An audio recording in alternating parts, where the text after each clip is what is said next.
There's a secret hidden in your Bible, one they never preach about.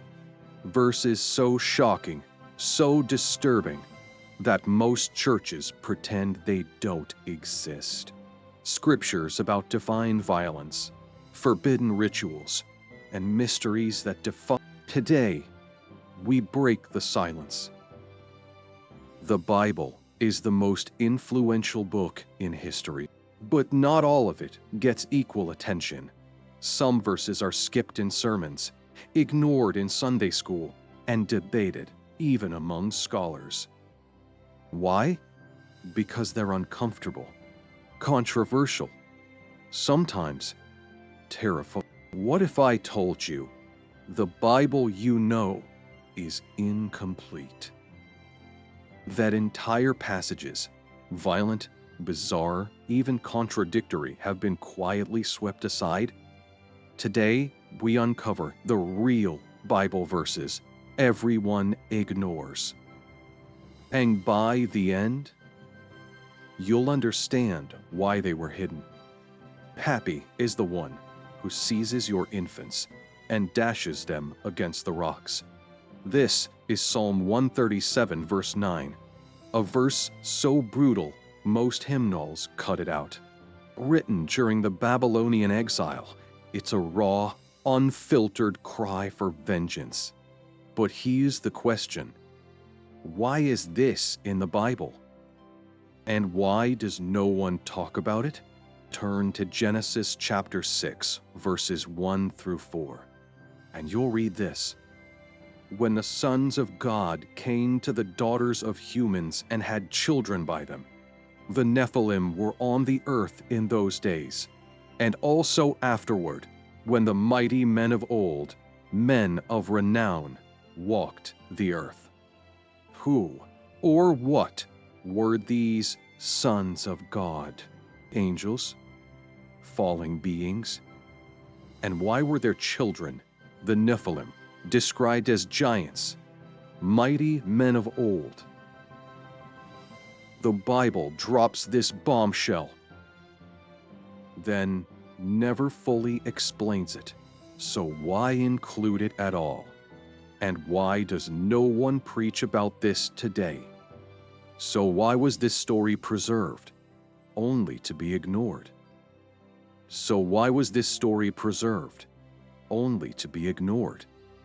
If your child rebels, the Bible commands you to bring them to the elders and stone them to death.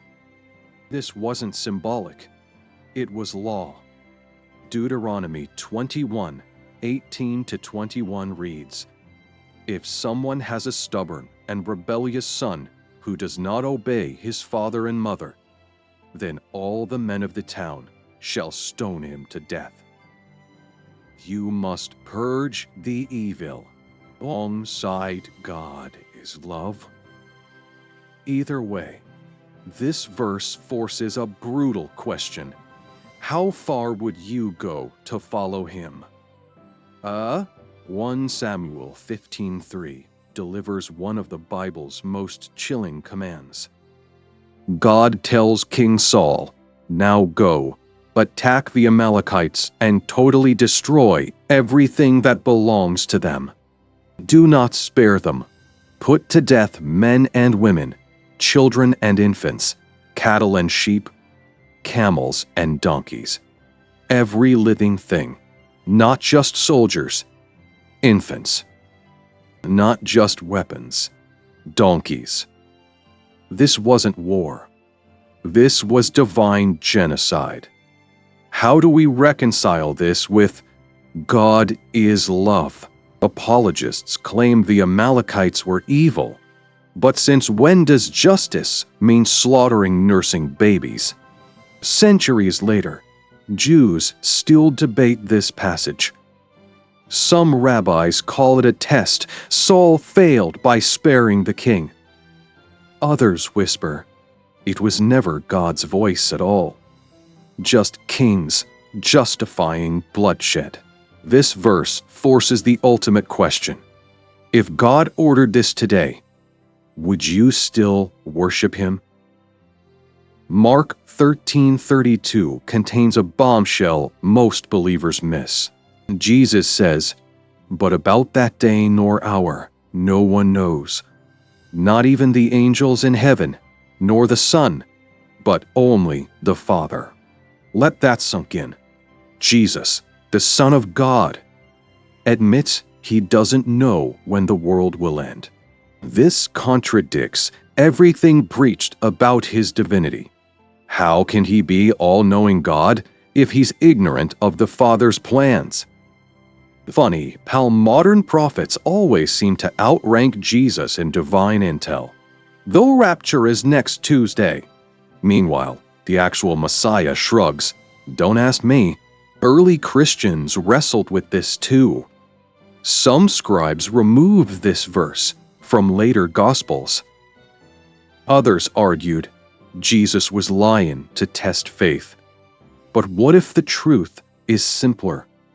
What if Jesus meant what he said? Either way, this verse shatters stained glass assumptions.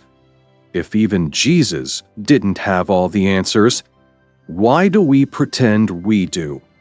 So, what now? Do we ignore these verses, rationalize them, or accept that the Bible is far more complex and far darker than we've been told? Maybe the most shocking truth is this: the Bible was never meant to be safe. It was meant to make you question, to wrestle, to seek. And now, you can't unsee what you've just learned. If this video shook you, leave a comment with the most surprising verse. And hit like and subscribe, because next time we're diving even deeper into the Bible's greatest mysteries. Until then, keep questioning.